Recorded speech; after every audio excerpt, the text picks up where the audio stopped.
Ah, Forrest, hello. Can you tell me how is the connection? Video, audio, is everything alright? Perfect, very well, very well. Alright, let's wait a few more minutes to get at least one or two people more, and then I'm gonna start. How are you doing anyway? I have a lot of things to cover today, a big list. Yeah, it will be really useful for many, I'm sure about it. Where did you get the link? Community tab or Patreon? Thank you very much, I really appreciate it. I hope I won't disappoint you. From Patreon, okay, very well. Yeah, as I said, I've got a very big list here with so many things to discuss today. What you have to do before you even go to the border: insurance, documents, visas, temporary import, Carnet de Passage, borders, and what to do after you enter the country. Yeah, it will be very interesting, especially for those of the people that never travel abroad, never cross borders, or never need to get any visas or different type of documents. And I prepared myself well, and I am sure that the information will be useful. The weather is very strange here in my home country. Oh, Richard, hello. How are you doing, man? I'm very well, very well. I'm very well prepared today. I hope that we're gonna cover many interesting topics, and with your help and the help of the rest of the watchers, we're gonna make something interesting. Yes, I said the weather was really strange. I was riding all day yesterday. Here in Varna was around 8 degrees and very, very deep fog. Like, you cannot really see anything on more than 20 meters. And then when I left Varna, after maybe no more than 15 kilometers, sunny. And it was like 22 degrees. Excellent day. We've got excellent ride. We prepare some new projects that I'm gonna upload in the video in the channel in the next few days. But then on the way back, when I was approaching Varna, between two villages with distance no more than 6 kilometers, the temperature dropped from 22 to 8 degrees again. It was very strange, and it was hot at one moment, and then 5 minutes later, cold, 8 degrees. And the heated grips were poof, just on time. But anyway, I've got 3 people now. I can start. Let me tell you briefly once again what we're gonna discuss. Traveling abroad with motorcycle, and there are many subtopics that I have here in the list. What you have to do with the motorcycle before the trip, before you decide to cross any border. I'll tell you everything I know about insurances. I'm gonna tell you what documents, passport, license, and motorcycle title. We're gonna discuss visas, from where you get it, and all the information that you need. I'll tell you everything about temporary imports, what does mean exactly, and Carnet de Passage. This is another one topic important. And after that, I'll tell you everything about borders, how to behave, what to do once you go there. And as a bonus, I'm gonna tell you what to do once you enter the country. So, as I said, I believe that it will be interesting for many. And I hope that with your help, we all together will make something that worth to be seen on the second channel when people got the chance to see it. Matthias, evening, nice to see you again here. The usual stuff, as usual. Okay, good. Now, 4 people already. My favorite supporters are here, so I can start talk. This topic. It's a little strange because some people got a lot of experience with motorcycle ridings or even motorcycle trips, but they have 0 experience with borders. And this is absolutely fine. Oh, just let me have my watch. And this is absolutely fine. But if you never cross the border, it doesn't matter how much experience you have with motorcycle ridings or motorcycle trips, the border will be still something new, and it's good to know what to do when you go there. So you don't need to make some kind of what I have to say, nasty behave or to have bad experience on the border just because you don't know. That's why I believe that the information that I'm going to give you now will be very useful. Even if you cross the borders a few times, there will be still something to find in this list that I prepared for you. So the first subtopic that I've got here is the motorcycle preparation before the trip. I discussed this a lot on my channel, everything that you have to do before the trip, and I already told you a number of times that everything you do before the trip will help you during the trip, and there is no exceptions when it comes to the borders. Because when I said prepare the motorcycle before the border, before the trip, what does it mean? Does mean your motorcycle should have a good visual condition. You don't want to go on the border with a motorcycle that looks like absolutely crap, and if you make like this, it will fall apart. So your motorcycle is supposed to have a good visual condition, and this will not give a chance to the border officers to push you back and hold you and ask you different questions. What is this? How are you gonna ride this motorcycle, or stuff like that. Also, it will help you very much if you need to meet a local police, because if your motorcycle does not look good, first problem will be on the border, and the second problem will be police on the street. So visual inspection of the bike, visual condition of the bike is very, very important. The second is your license plate. Your license plate need to be visible. So if you have a lot of luggage that cover your license plate, make sure that it is visible, and it is also attached with a safe nuts, tighten it. You can use these nuts that got like a Teflon inside, so they will not gonna fall apart. Like my friend, my riding friend Dima, always losing his registration number and plate, so I'm like a babysitter riding behind him and collect the plates. So it's very important to have a good visual condition of the bike. Your license plate need to be mounted properly and not covered with anything. And then the lights, everything that you're supposed to have on your motorcycle, like headlight, high beam, indicators, stop, brake lights, everything need to work properly, so you don't need to provoke the border officers with small problems like that you can easily fix before the trip. And then the luggage supposed to be also tightened properly. If you have hard panniers, again closed right to the places. Everything need to looks good, looks like a traveling motorcycle, not like a piece of crap. This is very important, because the first impression that border officers will have from you will be you and your bike. And it is the same for you. You don't need to look like coming from a homeless institution. Just make sure that you look good. And one important lesson that I've learned in one of my trips: when you prepare your luggage, make sure that your first aid is somewhere on the top of the luggage, and you can have it very easy, because I've been asking many borders to show my first aid kit. It's not because they were worried about me. If I have an accident, I'm not gonna fix myself. No, they want to check the pills inside, because in many countries many pills are forbidden, and they want to be sure that you don't have it. One of the examples that I can give you is from Russia and from Central Asia. Also in Central Asia, in many of the countries, I've been asked to show my pills, to show them what exactly I have. So if you have some kind of specific pills that you need for your health, make sure that you have the prescriptions as well with you. If there is something different for normal stuff like simple antibiotics or aspirin or stuff like that, it's fine. But if you have some different pills, make sure that you have prescriptions with you. So this is the first subtopic that I prepared: what to do, how to prepare the motorcycle before the trip.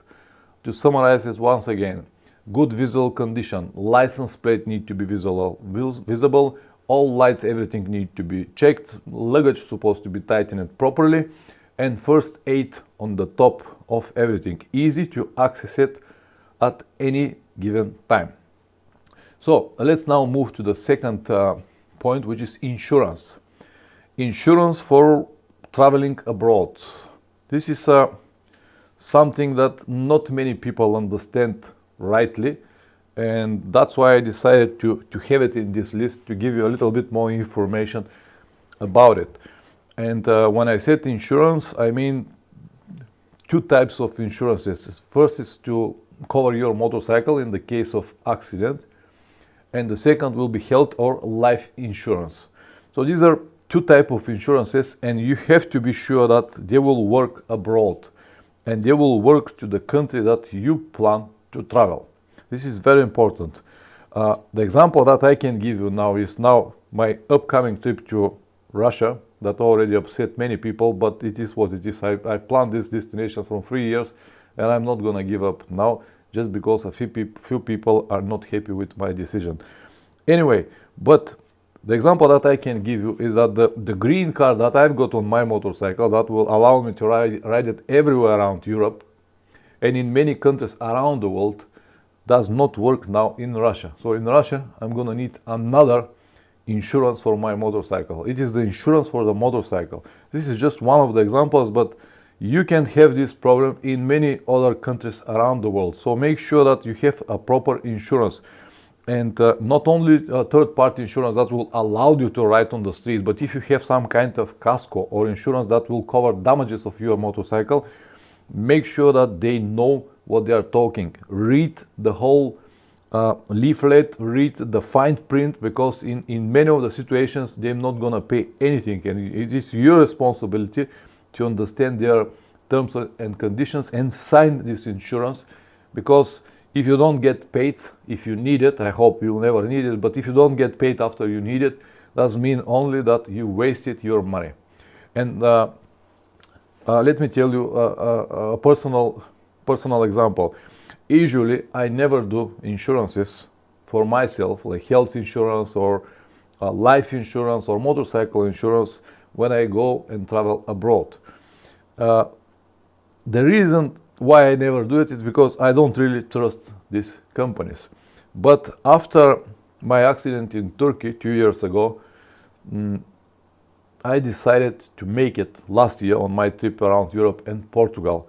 And what a surprise! I went to 3 big insurance companies in Bulgaria, the biggest that people said these are very good, they pay always everything, and asked them a few very simple questions. I was looking to make a life insurance and medical health insurance, not for my motorcycle, but this was the insurance that I wanted to make for my trip. And the questions were, will you pay if I'm not on the road, if I'm riding off-road? And the second was, will you pay me if I'm involved in accident, but it is my responsibility? And the third was, will you pay me if I have an accident and there is no one on the road, just me? Let's say I miss a corner, or I hit a tree, or anything, or big concrete wall, whatever. And the answer that I received from these 3 big insurance companies was, if you ride off-road, we'll definitely not pay you. If you have an accident, we will pay you only if it's not your fault. If it's your fault, we're not going to pay you. If you make an accident outside of whatever, if you make an accident by yourself in the field, or drop the bike, or concrete wall, or whatever, we're not going to pay you. I said, okay, when you're going to pay me? And they said, we're gonna cover your costs if the accident that you were involved is not your fault. If police said that someone else is crushing you and it's his responsibility, we're gonna pay you. And then I said, what are you talking about? And then why am I paying all of this cost? They were not that expensive, something like, how much it was, like 30, 40 euros for 2 months. Not that much, but off-road, forget about it. My fault, forget about it. If I crash with myself, forget about it. So make sure that you understand the terms and conditions of the insurance company that you're paying. And if you have to pay more, but finally got what you need. So after these 3 big insurance companies that I told you, I went to another one, 4th one, checked again the terms and conditions. The lady behind the desk was not sure about it. She called in the main office in Sofia, and after 10 minutes telephone discussions, they said, if you're riding off-road, we're not gonna pay you. If you have an accident and it's not your fault, we're gonna pay you. If it's your fault, we're gonna pay you again. If you crash by yourself, miss a corner, we're gonna pay you for that. And I asked 3 times, are you sure about it? She said, yeah, absolutely sure. From Sofia, they just confirm it to me.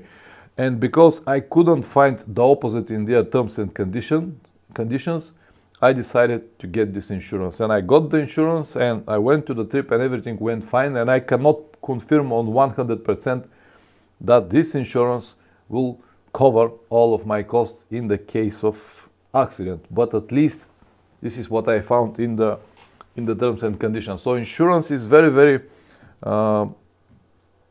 interesting topic, and I strongly advise you to check everything in advance, so otherwise you might have some problems.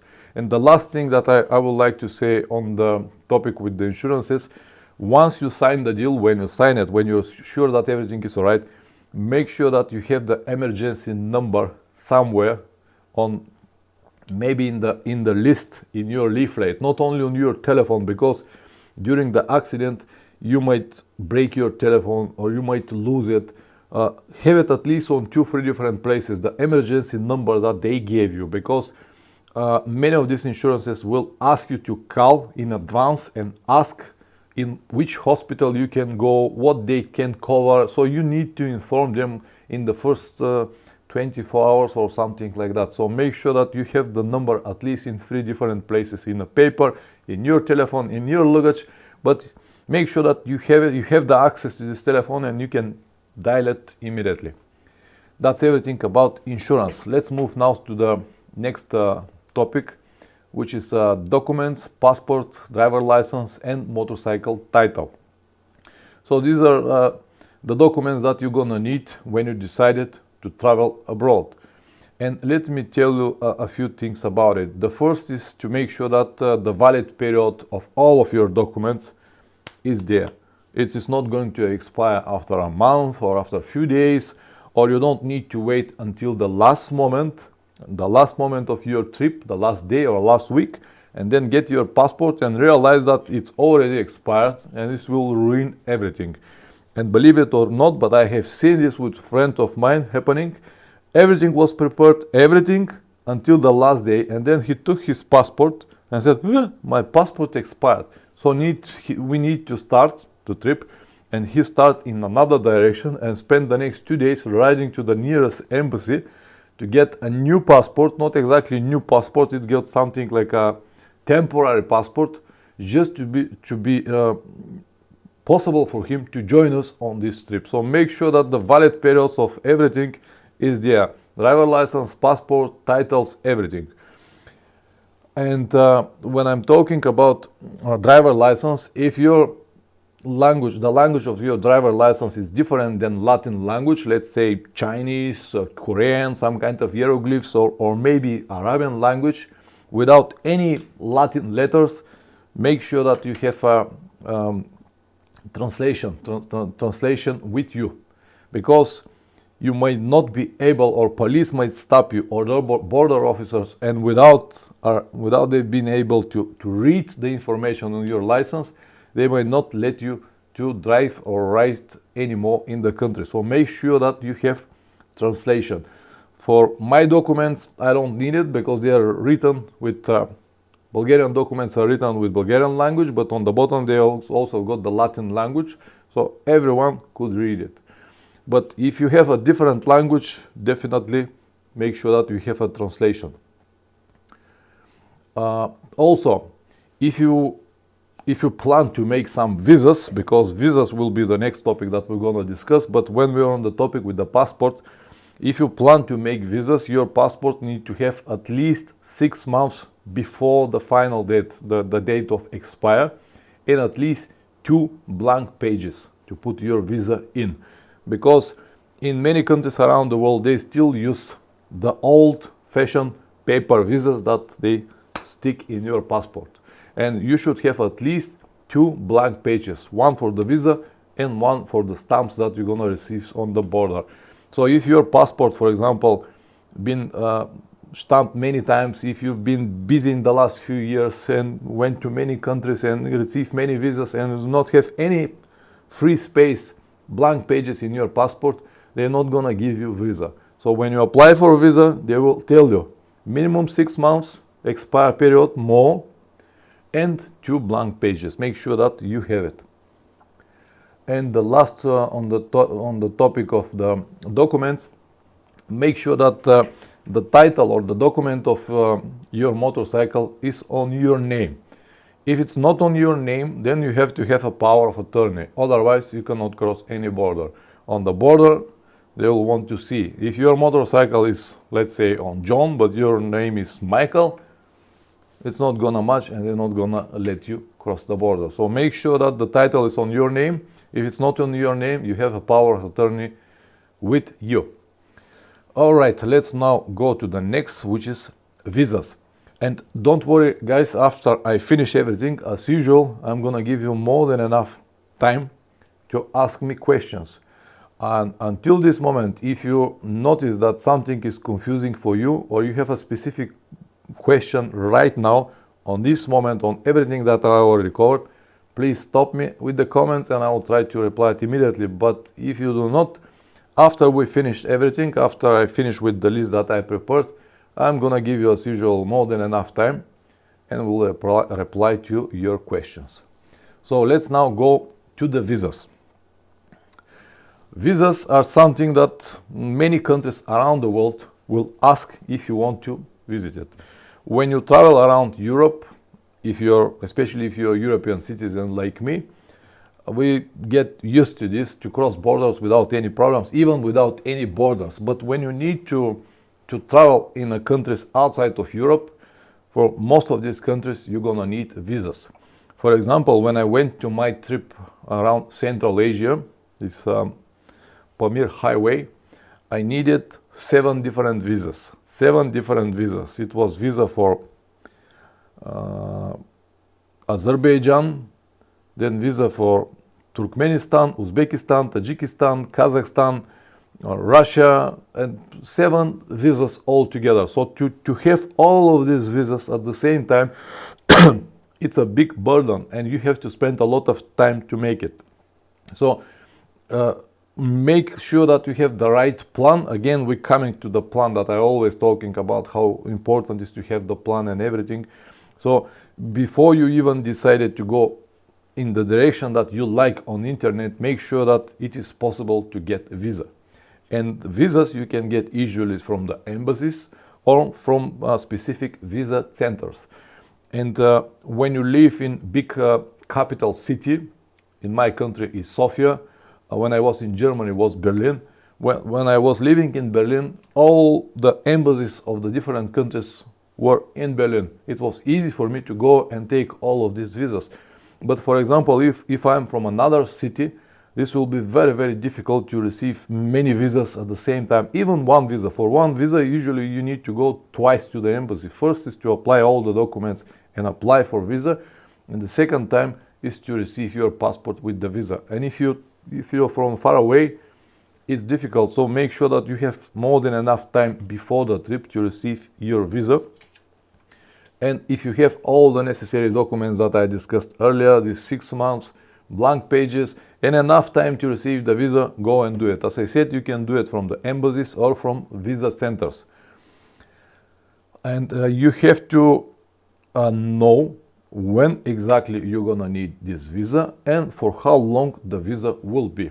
For example, now my visa for Magadan need to be at least 3 months, otherwise I cannot make it. And I know that I have to be in Magadan at the end of July, which is mean I have to start from here at least 1 month earlier. And I plan to start here at the end of June and to be at the end of July in Magadan. And then from Magadan to go back, I have at least 1 more month to go back. This already make 2 months, but I've got even 1 extra month in the case something slow me down or the case I want to spend a little bit time here or there. and I've got altogether 3 months, and I know exactly they will start, and I know exactly when they're gonna finish. So make sure that you have all of this information before you even apply for your visa, because once you go to the embassy or to the visa center, they'll tell you, okay, what kind of visa you need? Oh, I need visa for 1 month. When? From when? Oh, I don't know, I have to check. This is not an option once you're in the embassy. Usually there are a lot of people waiting there, and they have this fast changing people. They want to move fast, and if you're not prepared with everything, it's just not good for you. You will waste your time and other people's time, and finally at the end you're gonna learn the information that you can have in advance. And also, when you apply for visas, you will need pictures with a proper size. I think it was 2 by 3. I cannot tell you exactly, but in every page that you're gonna open for visas, they will give you exactly what kind of picture size you need. You'll need usually 1 picture, but make sure that you have at least 2, because in some embassies they might ask for a second picture, and it should be on the white background. So the background should be white and straight to your face, without hats and stuff like that. Make sure that you have these pictures before you apply for visa. Nowadays, in many countries around the world, you can get this simple electronic visa, but again, they will ask you for picture, digital picture that you have to upload in the system, and all the information that you're gonna do usually by writing it in the visa centers or embassies, you can do it online. I'll tell you a little bit interesting story about it after a while. Okay, picture, white background. So something very important, when you apply for your visa, if in many situations you'll need to do it personally. You will go to interview. Not in many countries, not in every country. It is not necessary, but it could happen. For example, when I applied for my American visa, it was like, what was 2007, 2008, something like that. We applied 7 people all together with the same documents. We are part of from one sport club with the same documents and applied for visa.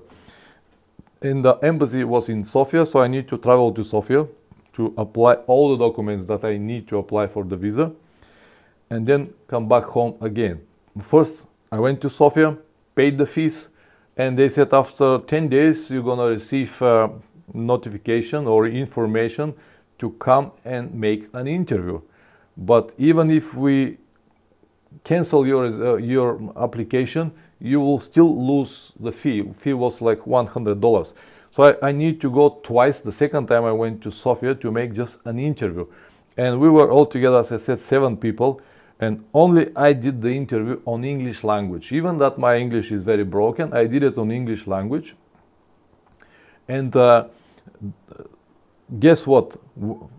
After the interview finished, the rest of the guys made it in Bulgarian. I made it on English. And they said to us, okay, it's all good. We're going to inform you after 2 weeks what is the situation. Are you going to receive it or not? After 2 weeks, we all received visas, and we went there to receive it. But 6 of the guys got 1-year visa with 1 month period. So they gave us 1-year visa, but they can stay only 1 month in the country. And it was just single visa. You can go there and get out. That's it. And I received 1-year visa with 3 months period inside of the country, period that I can spend in the country, and it was multi. I can make it many times, just because I made it on English, or maybe because I was looking more confident, or I don't know how to describe, but this is very important when you need to apply for a visa. This is just one of the tips that I can give you now. Richard, good point about pills. I did not know. Yes, Richard, yes, it's happened a few times with me, and I guess that it's gonna happen with me again now when I plan to enter Russia after 2 months' time. But it's not gonna hurt you to have the first aid on the top, because it is also important to have it in the case you need it. I usually keep it on the top of my luggage, easy to access it immediately. All right, that's everything about the visas. So as I said, you can get it from embassies, from visa centers. Make sure that you have the valid period and blank pages on your passport, proper size pictures, white background, possible problems with the immigrations or visa centers. just be absolutely calm. Don't be arrogant. Take your time. Agree with everything. Don't be like asshole. If you're asshole, they will definitely not give you any visa. Okay, let's now go to the next point, which is temporary import. This is not really known for many people, especially if they never leave their country or if they never travel outside of Europe. Temporary imports, this is mean that when you reach the country, when you reach the border, you need to fill a special declaration that will actually, it's like a guarantee that you're gonna leave the country, that you enter the country with your motorcycle and you're gonna leave the country with the same motorcycle. So you actually declare that you're not gonna sell your motorcycle in the country. This is what this temporary import actually means. So when you reach the border, you have this passport control, everything, and with the passport control, they will give you a big page like this, which is temporary import declaration, and it has all the information there. Will be your names, your passport, your nationality, and from where you are coming, what country you plan to go out, how long you're gonna stay. Then you're gonna have all the details of your motorcycle, brand, model, cubic centimeters, or chassis number, or everything, registration number plate, all of this. And then you declare that you're not gonna sell this motorcycle, you're not gonna give it to anyone, and you will leave the country with the same motorcycle. This is basically what temporary import declaration means. And one important hint from me, once you fill this document, make sure that just double check all the numbers and everything that you wrote down, because you don't need to get a wrong number or wrong letter from your chassis number and then spend, let's say, 3, 5 or 30 days in this country, and after 30 days and probably 5, 10 or whatever thousand kilometers on the border that you plan to leave the country, someone to say, oh, hold on a second, your declaration is wrong because here instead of W you have a letter C. So you need to go back now to the border that you enter and you have to check everything and so on. Or policemen to stop you somewhere on the roads in the country, check your declaration, your temporary import declaration, and find a mistake there. So before you leave this border, before you enter the country, make sure, double check, triple check, whatever checks you want to make, but make sure that the numbers and letters, everything is written correctly. Your passport number, all the details are correct. Just double check it. And something very important, to keep this temporary import declaration all the time on the place that you can access it. Because, as I said, you might be stopped from police on the street and ask you documents, driver license, temporary import declaration. They're gonna check everything, and if you lose this declaration, could be a big problem. Big problem on the road if police stop you, and even bigger problem when you plan to leave the country. I don't know why they always ask it. We are now 2023, and the last time when I needed to use such a declaration was in 2017. I don't think that many things changed since then, but we are living in the era of computers. So why the hell I need to keep this paper for thousands of kilometers if they have all the information already in their computers on the borders? But they will ask for it. So you enter with this declaration, you fold it, keep it with your documents, and when you leave the country, they will ask you for this declaration once again, even though they've got the information in their computers. I don't know why, but I'm telling you this, you should have it. So make sure that you keep it like you keep your passports and your license, and even keep it after you leave the country. Until you go back home, keep it with you. You don't need to have it with the documents all the time once you leave the country, but at least put it somewhere in the luggage and don't throw it away before you get back home safe. This is for temporary import. And now the next is even more important and more unknown for many. The name is Carnet de Passage. It's a French word. I might not pronounce it correctly. I cannot bet on it. But for many countries like Iran, Pakistan, India, Nepal, Bangladesh, Japan, and many more, you're gonna need Carnet de Passage. With a few words, Carnet de Passage is like a temporary import. It serves exactly the same purpose, but it is already written in advance. It is like a visa for your motorcycle, or this temporary import, it's again like a visa for your motorcycle. And Carnet de Passage is exactly the same. It serves exactly the same purpose as temporary import. It's a declaration that you're not going to sell your motorcycle in the country, that you're gonna enter the country with this motorcycle and leave the country with the same motorcycle. The difference between Carnet de Passage and temporary import is that temporary import you can make on the border once you reach it, but Carnet de Passage you should have it in advance, and you can make, or you have to make it in your country. For example, if you're from United Kingdom, your Carnet de Passage supposed to come from there. If you're from Bulgaria, your Carnet de Passage need to be Bulgarian. So if you have a German registered motorcycle, you cannot make Carnet de Passage in Bulgaria, even though it's going to be cheaper for you.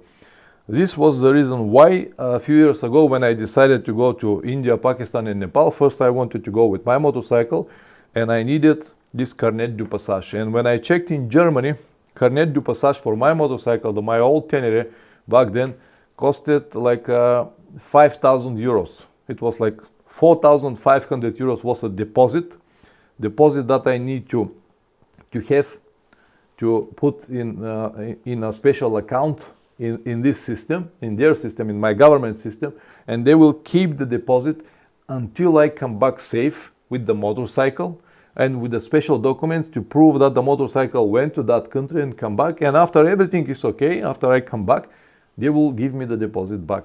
But usually this takes like a few months time, and you should have this money in advance.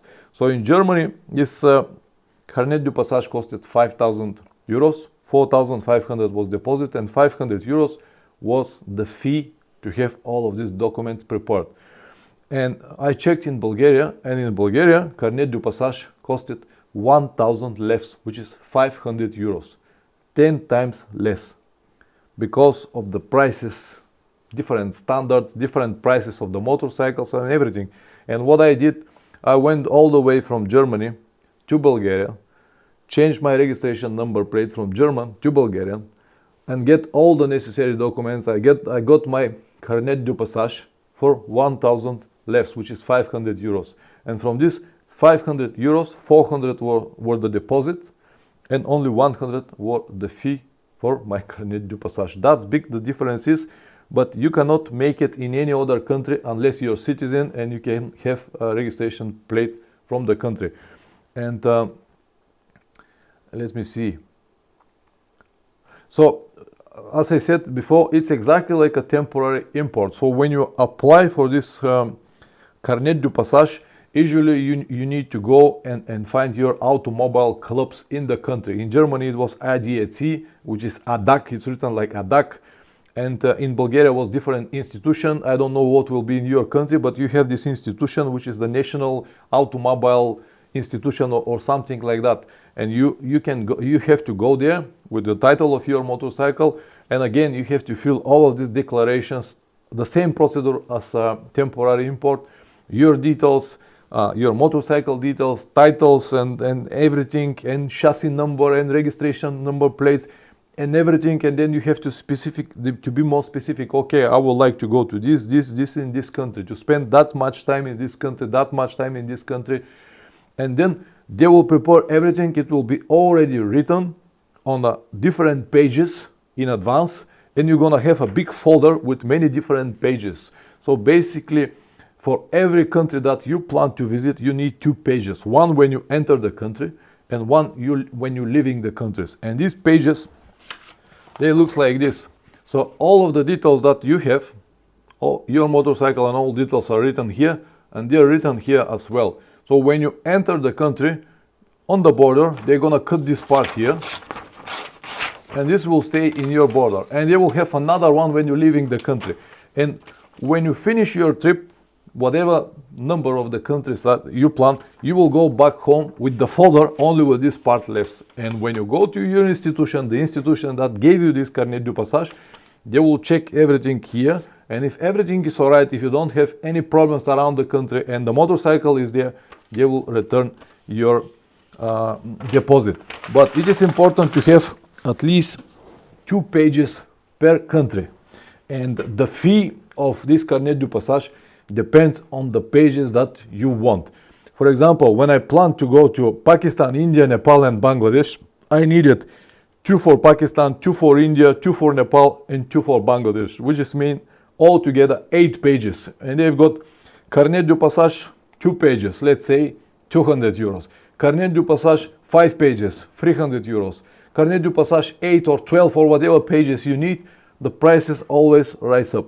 So Carnet de Passage is nothing more than temporary import, but paid in advance in your country with a big deposit that you should have before you even start traveling. And when you have an expensive motorcycle, let's say you've got the latest model BMW for 35,000 euros, I can guarantee that the deposit only for your motorcycle will be at least 10,000 euros. So your Carnet de Passage will be something very expensive.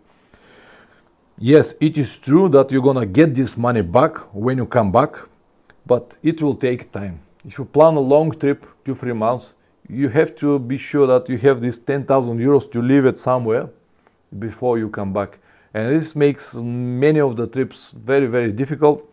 And this was one of the reasons why I went to India and Nepal and Bangladesh, all of these countries without my motorcycle. The first reason was because back then Iran blocked motorcycles bigger than 250cc, and this was the second reason because of all of these things. Even though I was prepared, but it's very, very difficult. So I will advise, if you plan to go to a country that requires Carnet de Passage, it will be much easier and much cheaper to rent a motorcycle there or find another solution. Otherwise it's going to be very, very difficult.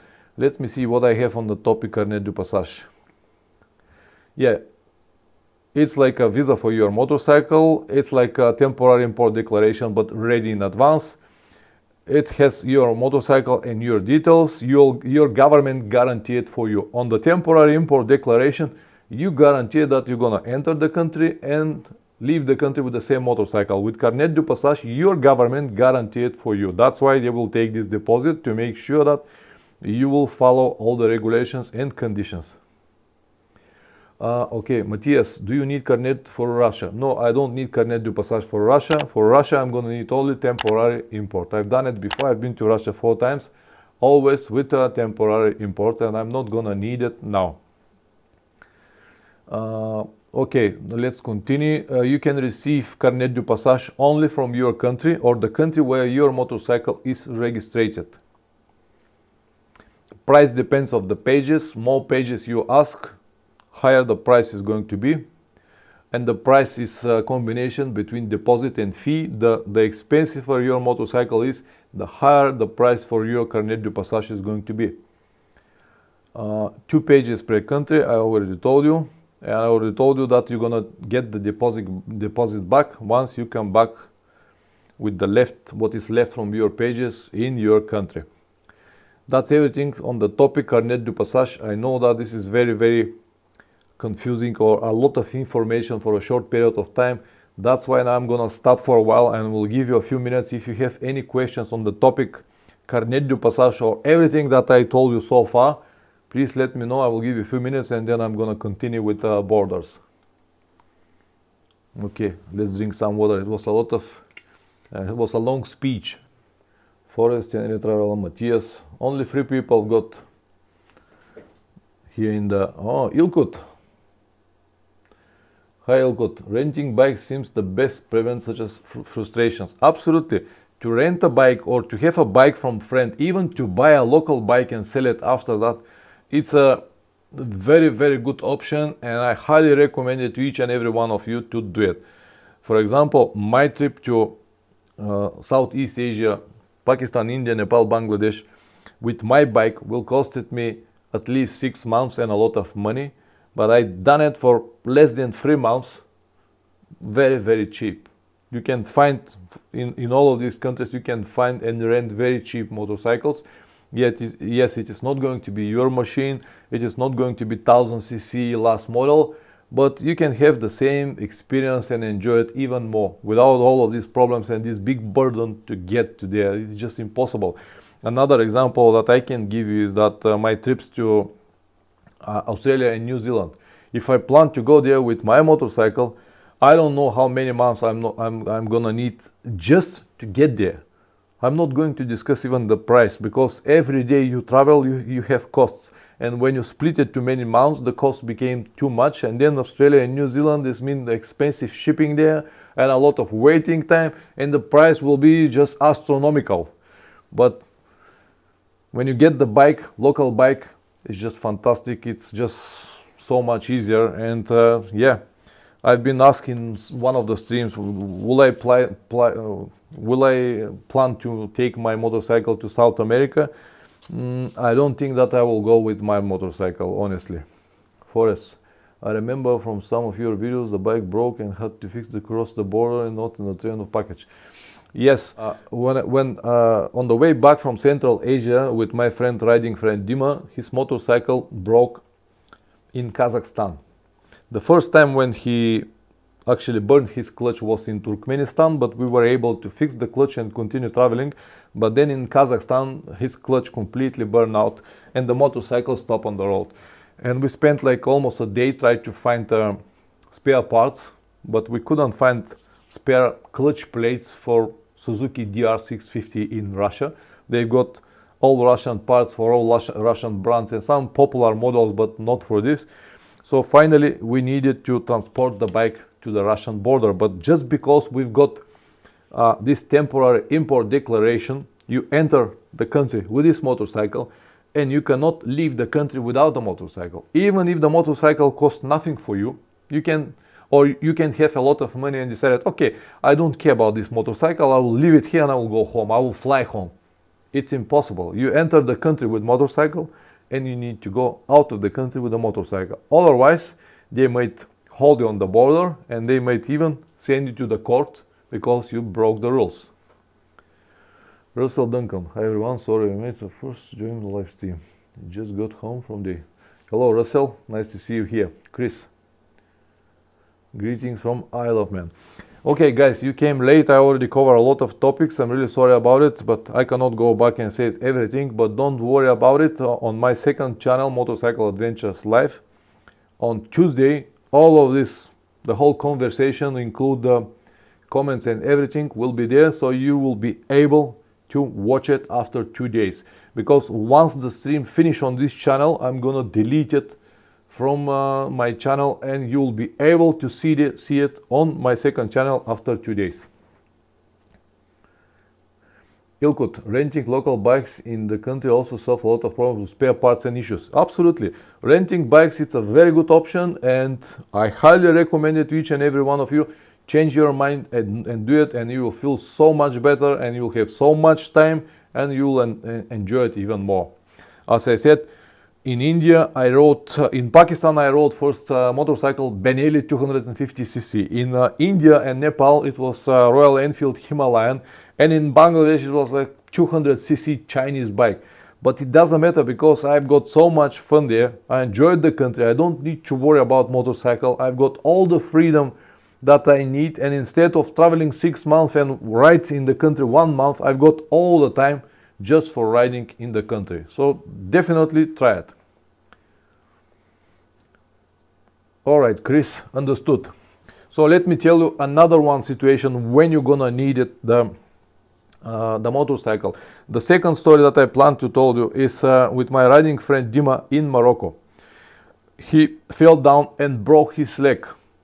And the easiest or the first thing that might come to your mind, okay, now the leg is broken, I can fly home and the motorcycle could be transported after me. No, it is impossible because he entered the country with the temporary import declaration, which is mean that the motorcycle need to go with him to the border.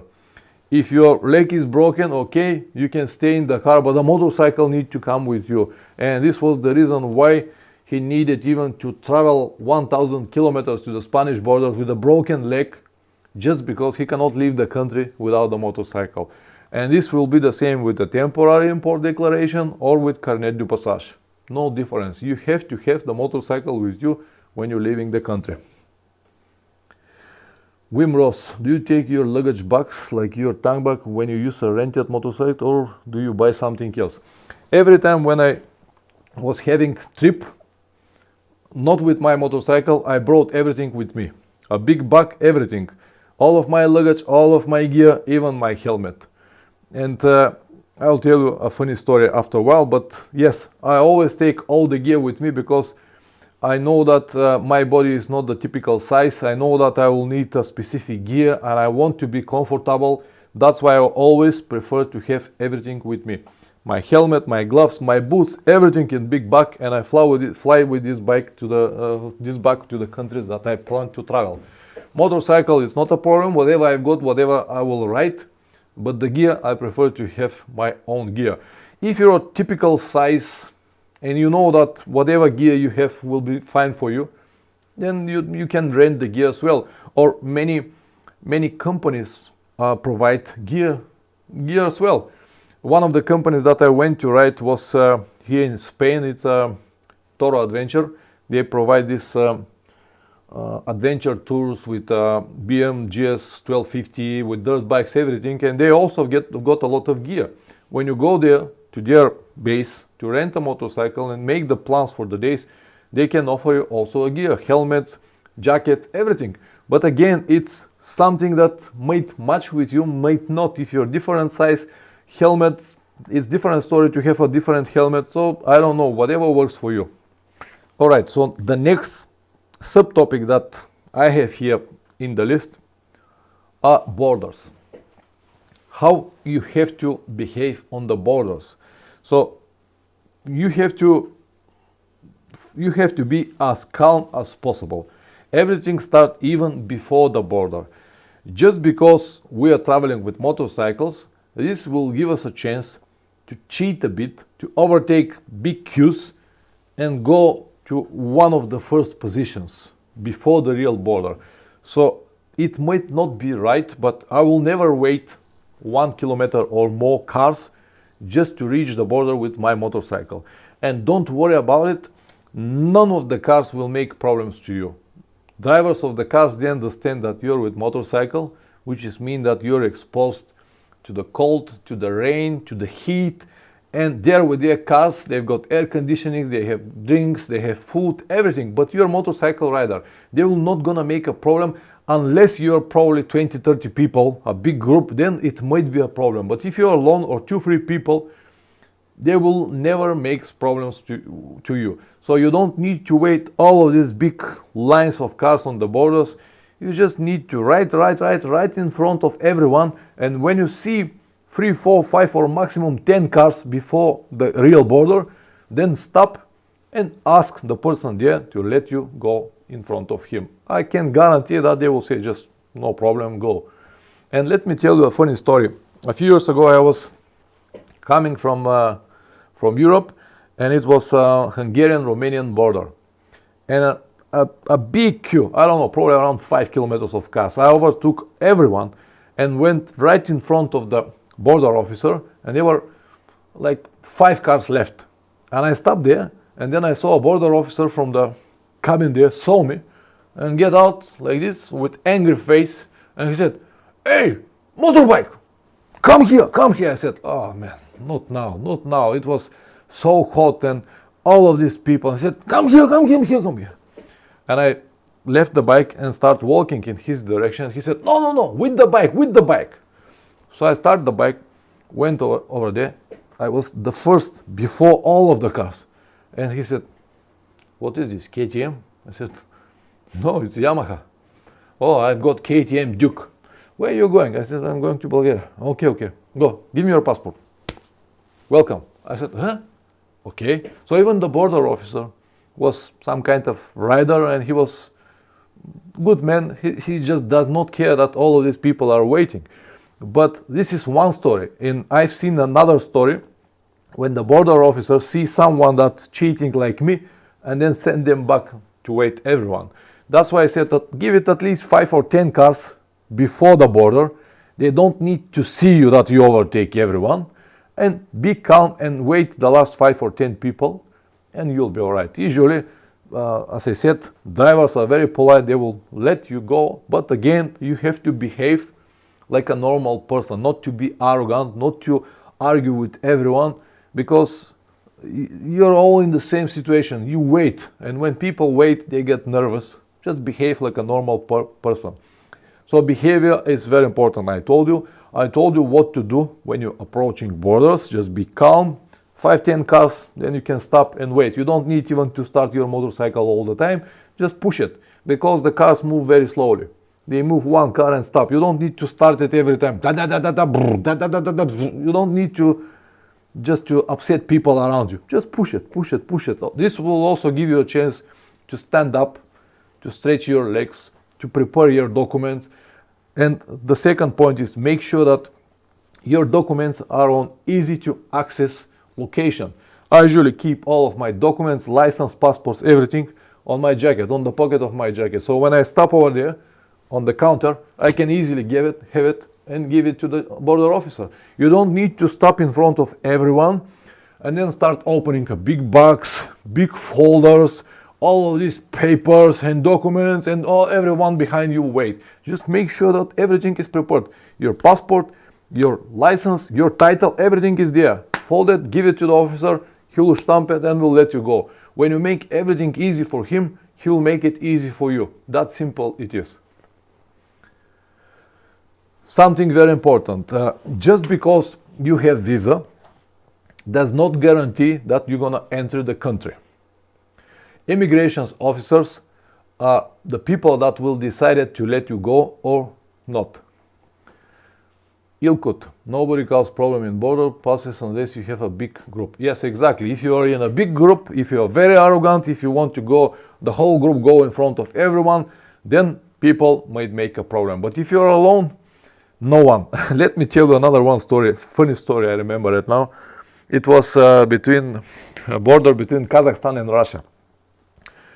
I was riding all day in the rain. It was heavy rain, but I've got my rain gear and I was good. I was not even wet inside of my rain gear.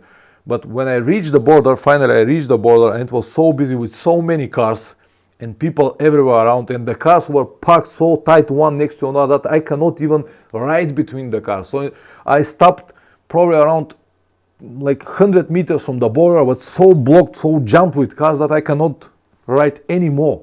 And I stopped there and stand next to the motorcycle, and the rain was continuing raining over me.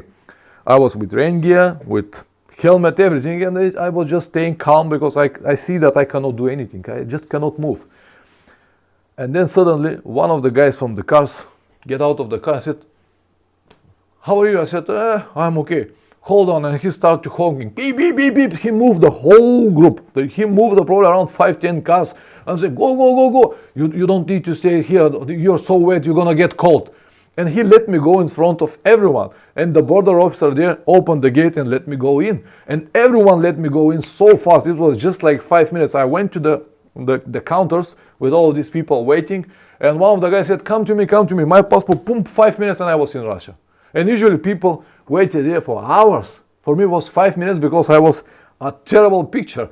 Wet from everywhere. The drops coming from my helmet, from my body, from everywhere.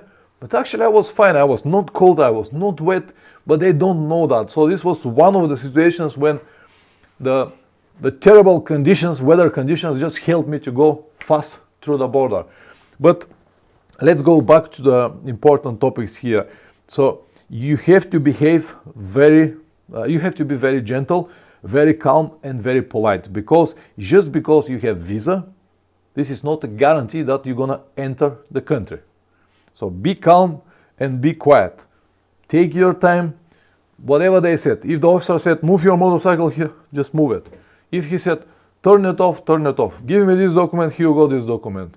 Oh, you forgot this, yeah, I'm really sorry, what I have to do now? Please let me know, what is here, okay? Just be polite, because some of these people, they spend their entire life on the borders. They've seen thousands of people. They've seen more than enough arrogant people, and they know how to deal with them. Just because you're maybe a big name in your country or you're a rich man means nothing to them. They will see you now and they're not going to see you after that. but they have all the power to hold you all day if necessary, even not let you in the country. It is more than enough to pull your motorcycle on the side and ask you to get all of your luggage on the streets just to check it for nothing. It's more than enough. And I'm telling you, I have crossed so many borders, and probably on 2 or 3 borders, they wanted just to open my bag to see what I have inside. Most of the guys did not even open it. They asked me different questions. How are you? Is it hot? Is it cold? Where are you going? Okay, have a nice journey. Do you have something? No, I don't have any. I'm traveling. Okay, that's it. So borders are like mirrors. Whatever you show there, the same you're gonna receive back. So if you're a calm person, if you're a polite person, if you behave as you should behave on the borders, you'll enter it without any problems. I'm telling you this from my experience. I crossed I don't know how many borders, and always without any problems. Let me tell you a few examples, that very funny examples again. I'll go back again to the visas, because some of the visas are so difficult to get, some of the visas are easy to get. As I said today, you can apply in many different countries for online visas and get it for 5 minutes, especially if you are from a country like America, Germany, UK, big European countries. It's fine. But when you're coming from a country like me, Bulgaria, or some of the guys here from Romania or Turkey, it's a different story. They always look on you like a different type of person coming from a third world. And when I was applying for my Australian visa, I opened the website of the embassy, and that's it. Australian visa, it's an online visa application. It's very easy. You can do it for 15 minutes. Tenere Travel, that border mirrors analogy is excellent. I borrow that if I may. Yeah, absolutely. You have my permission.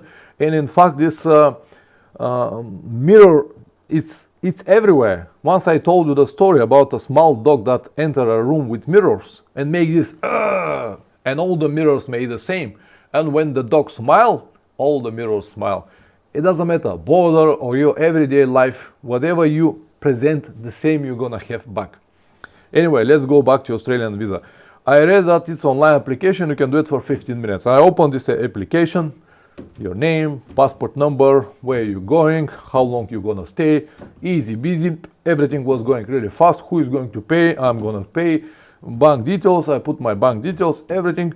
I even got invitation from Australia. I have a letter from my sponsors. I upload everything in the system and press the button. Fantastic. I thought, excellent. I'm going to get my visa. And then after 15 minutes, I got an email. Said, I'm really sorry, but because of your nationality, we're going to ask you for additional information. And they sent me to another link. And on that link, I have to provide even more information. Bank statement of my personal bank details in Germany. And because I have a company in Germany, bank statement of my company bank account as well for 6 months, at least 6 months back. The same for my personal account. Then bank statement of my sponsor. Bank statement of the person who sent me the invitation from Australia. And then they asked me for the tax documents in the last 2 years, all the documents of my company. It's all together like 12 different documents. I never been asked so many documents. It was like a shitty situation. I said, how I'm gonna get all of these documents? So I spent like 2 days to collect all of this information, print everything, scan everything, and send it to the system. And I was waiting. They said it's like 6 working days. I said, oh man, this is just disaster. And after 10 days, I got it. Boom, you got visa for Australia. I said, okay, I got visa for Australia. It was very heavy procedure, a lot of documents. I actually shared all of my life, all of my finance, everything, even of my sponsors and everything. It was crazy. So finally I got the visa and I flew over there. I said, man, now on the border will be disaster, because I've been to America like 5 times, and I know what it means to have a border officer or immigration in America. They usually split you apart. You ask you, where are you going? Who is going to pay? Where are you going to sleep? I know what is immigration officer in America. Even though I've got no problems, I always going really fast. I've seen many people are just sent back because they do not have the right answers. Border officers I met was always helpful. Your altitude is also important, as you say. Yes, you could. Exactly like that. So I've seen many times border officer or immigrations in America sending people back just because they don't like them, or they have absolutely right to say you're not gonna enter the country, and that's it, the story. And once I arrived in Melbourne, Australia, I was waiting there on the border where the immigration is with my passport, and I have one big bag like this, duffel bag, all of my gear, my boots and my helmet inside. And I've got this visa for, I think it was for 6 months or something like that. And I have invitation letter and everything. I said, man, these immigrations now here, they're gonna split me apart. They're gonna ask me so many questions. What I'm gonna do, I don't know what they're gonna think about motorcycle traveling around Australia and stuff like that. And I was nervous. And finally my turn came, and I saw that it was one very angry officer. You can see in his face that he's angry on the whole world. I said, man, I've got the worst person that I can get now. And I became even more nervous.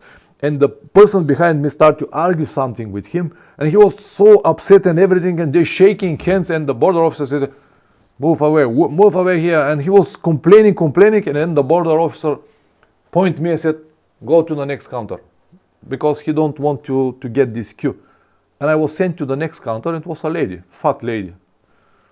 And she said, hello, what is the reason to come to Australia? I said, well, first I was planning to say I'm gonna be a tourist, I will be like tourist visiting the places, but then I said, I'm not gonna lie. I said, I'm gonna ride a motorcycle. And she said, and where's your motorcycle? I said, it will be given to me here in Australia. Ah, from who? I said, friend of mine. Oh, excellent. And where's your luggage? I said, here in this bag. Everything? I said, everything. And she said, even the helmet? I said, yes, the helmet and gear and boots. Do you want me to show it to you? And she said, no. Oh, excellent. Have a nice trip. Just 5 minutes. I said, huh? All right. And then when I need to fly to New Zealand, it was the same story. For New Zealand, I did not need any visa. But again, it was my first time in New Zealand. I'm going there to ride a motorcycle with all of my gear inside. And I thought that, okay, they did not ask for any visa for New Zealand, but maybe the immigration will be tough. And then immigration officer, a guy. Hello, how are you doing? Well, I'm good. What are you gonna do in New Zealand? Riding a motorcycle. Ah, what motorcycle are you gonna ride? I said, Tenere 600. Oh, excellent. I'm also a rider. Welcome to New Zealand. Just because the situation is just one of the many situations that I've got. But yeah, people are nice if you are nice. If you're not nice, what you gonna expect? The same in return. All right, let me now tell you a few more things that are like a bonus, and then we can start with this Q&A section. I can answer any of your questions if you've got. So we discussed everything. We discussed preparation before the trip. We discussed insurance, documents, visas, temporary import, Carnet de Passage, borders. And let me tell you what you have to do. What are the first things that you have to do once you enter the country? First, and very important, I told you already, but I'm going to say it again. Check your documents, everything. Passport, driver license, temporary import, Carnet de Passage, titles, everything. Make sure that everything is with you. Check the chassis number, everything what is written is in your declaration, all the numbers, all the details before you left the border. Because once you get to the many kilometers, and if, for example, you forgot your license on the border, then it's a shitty situation. So once you cross over there, stop on the site, open all of your documents, make sure that everything is okay. What I usually do, I stop, just put my passport in my wallet, all the documents, put it in my pocket, zip it. Then prepare everything, check everything, luggage, everything, and then I can start. The second thing that you have to do is to change money if you have this chance. Usually on the borders, they've got like a change bureau, so you can exchange money over there right away.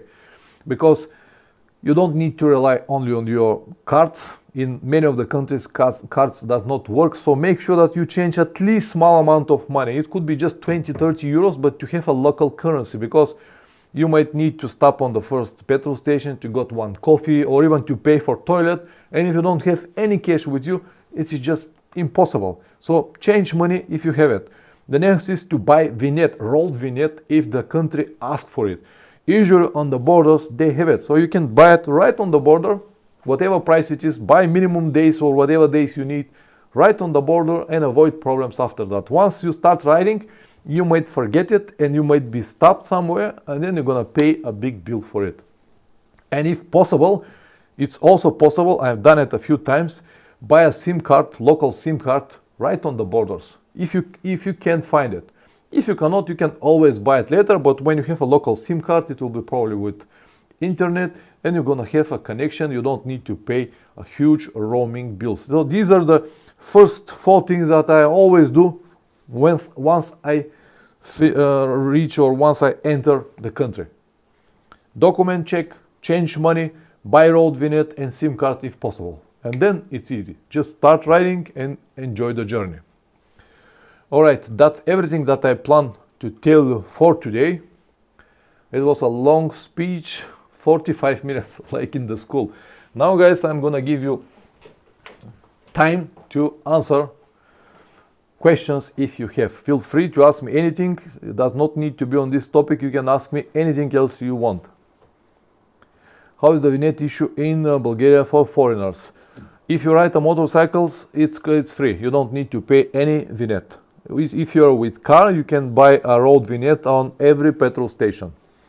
I think now they've got something like 7 days. I don't know.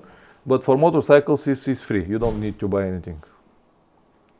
Russell, going to Spain, Portugal in 6 weeks' time. I wanted to go to Morocco, but I can't get comprehensive insurance, so I have to change my plans.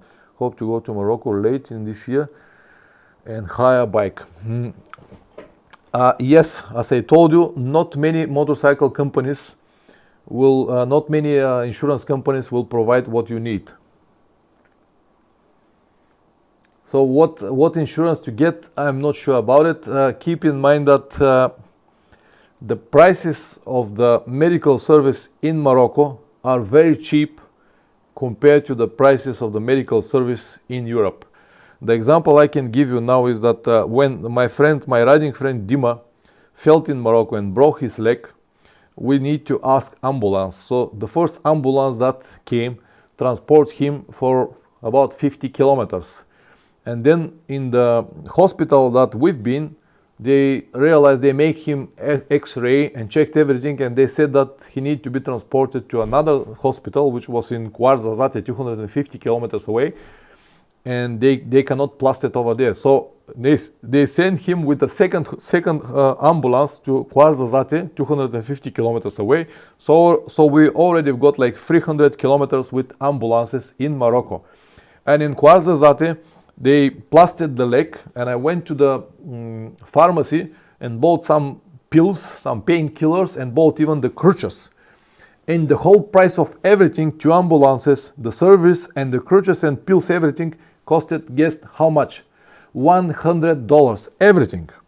For example, if all of this happening in Germany, you're gonna pay probably around 5,000 euros. If this happens in America, you'll pay probably $50,000. So does your insurance really worth over there?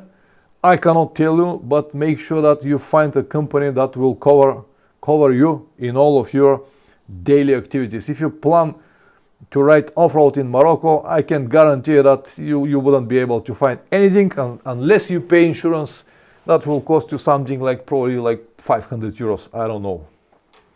Wim Ross, is it possible to take everything with you in one bag to the airport? Only riding gear, also other things like tire repair kit and... Yes, I've done it many times. Even my helmet, even my boots, everything in one duffel bag, 50 liters like this. I've done it many times. Tenerife Traveler, with all of my documents, I take several photocopies and keep copies saved online, just in case something has happened. Thank you very much for reminding me this, Richard. I planned to write this down and I forgot it. I always make copies to all of my documents, passports, visas, driver licenses, titles, everything. And I also do exactly like you, paper copies on my tank bag and online digital copies in my usually in my mail, so I can get it on every second or in my telephone. It is very important if you lose or someone steal your documents, at least you have photocopies, because you can go to the first embassy or first police station and you'll be able to get back home. This is very important. Thank you very much for reminding me this, Richard. All right, any more questions? Now with my horseshoe bag, I cannot have my helmet inside, but I remember last time when I went to India. No, India was different bag. To Australia and New Zealand. I don't know, I forgot to wear, but one of the places that I've got, my helmet was on the side. I cannot get it inside, so my helmet was with the small bag. These are like backpacks. So I have my bag with all the gear and boots inside, and the helmet on the side. But yes, you can put everything inside if you're a minimalist. If you have a lot of luggage, it is obvious that it's not going to be possible. Carnet Traveler, I have learned a couple of good points. Good topic. Thanks for sharing. Dinner calling. Good point. Thank you very much for coming, Richard. I really hope that this information will be useful for many people that's gonna watch this stream after that. Besides of you 8 people here. Thank you very much for taking the time. Let me summarize everything once again. Motorcycle preparation before the trip is very important.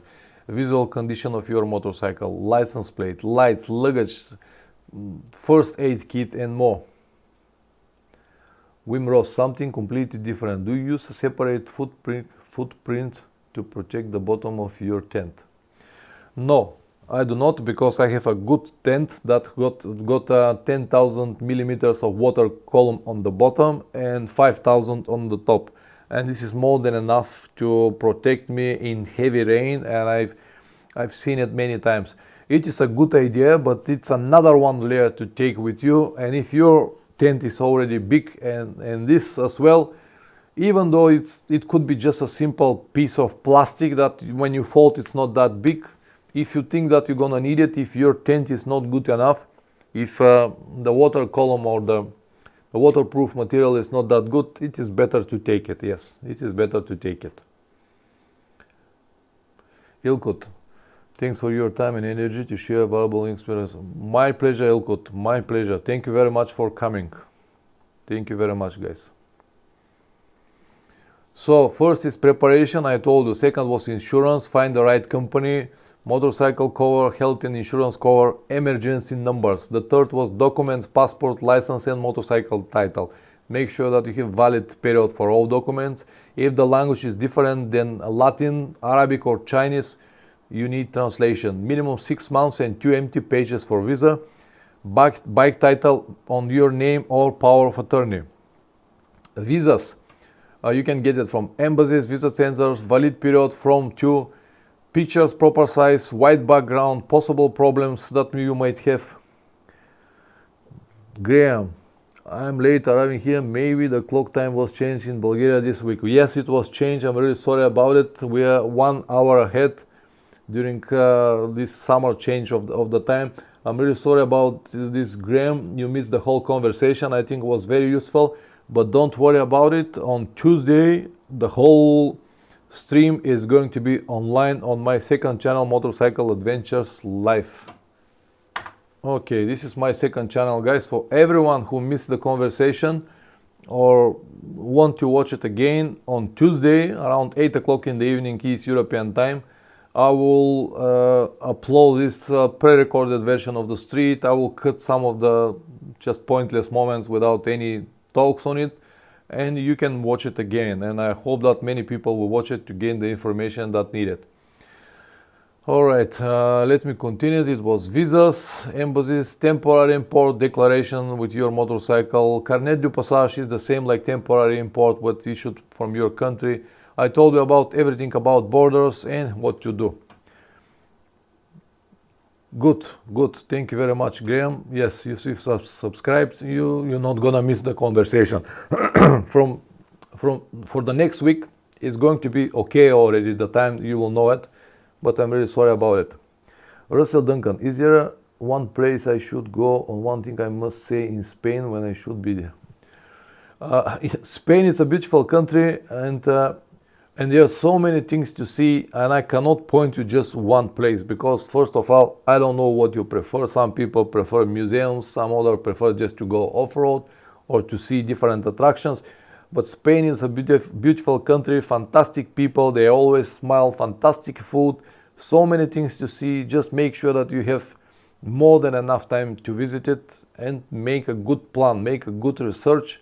You can use YouTube to find a lot of videos. You can even check my videos about Spain and just enjoy your journey. But I cannot point just one place to see.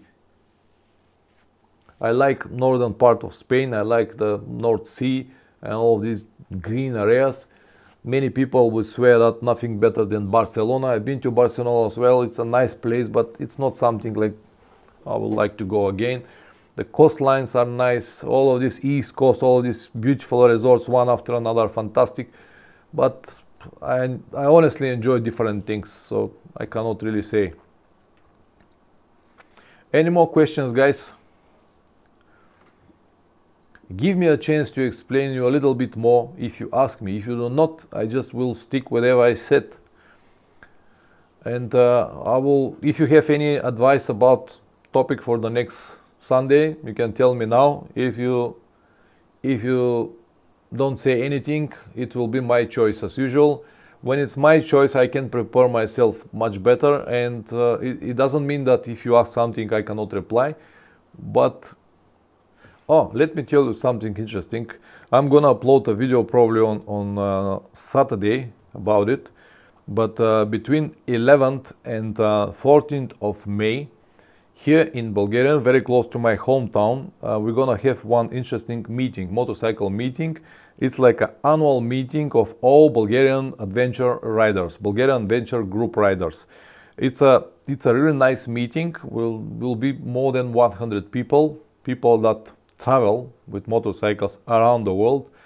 I'll be there, my riding friend Dima will be there, many other people will be there, and I will make a short video. As I said, I'm going to upload it on Saturday to show you where is going to be the place, where it's going to take place, what will be the situation.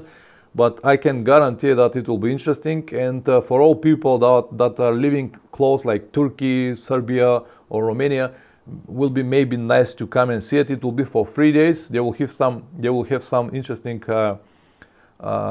moments. We're gonna have a roasted lamb. We're gonna have nice Bulgarian music. We're gonna have some adventure games to find some important things. Yeah, it will be like good fun around the campfire. I can guarantee that you will enjoy it much, and you'll have the chance to come and talk with me personally if you have any questions or whatever. So I'm gonna give you a little bit more details on probably on Sunday, on the video on Sunday that I'm gonna upload. But if any one of you want to come, more than welcome. Chris, thank you very much for the stream. I shall watch the first part of this week. Sorry I missed, so no problem, no problem. All the streams are already on the second channel. If you want to watch it again or find the information that you need, do it. Ilkut, what will be your preference for Iran, riding bike or riding with your own motorcycle? For Iran, especially for you, Ilkut, will be much easier to go with your motorcycle because it's near for you.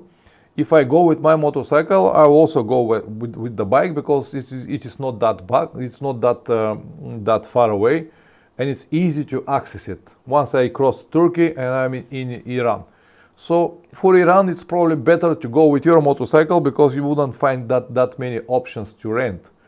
But if you plan to go places like Australia, New Zealand, America, there are so many bikes to rent, it's much better to do it. Wim Ross, my tent has a water amount of 5,000 bottom, good enough. I would say 10,000 bottom is better. So if your tent got only 5,000 on the bottom, it's maybe a good idea to bring another one layer underneath. If it's rain. If it's not rain, it's fine. But if it's rain, it's good to have another one layer. All right. I'm gonna end it here, guys. 1 hour and 30 minutes as usual. I can make it 2 hours, 3 hours, but I think it's going to be too long for people who are looking for information. 1 hour and 30 minutes is like a usual time for one movie, and many people are already get used to this time. If it's more than this, I think it's going to be a little bit boring. But if you don't have any more questions, I'm gonna end it here, guys. Thank you very much for coming. Thank you very much for supporting my channel, watching my videos. All right, guys.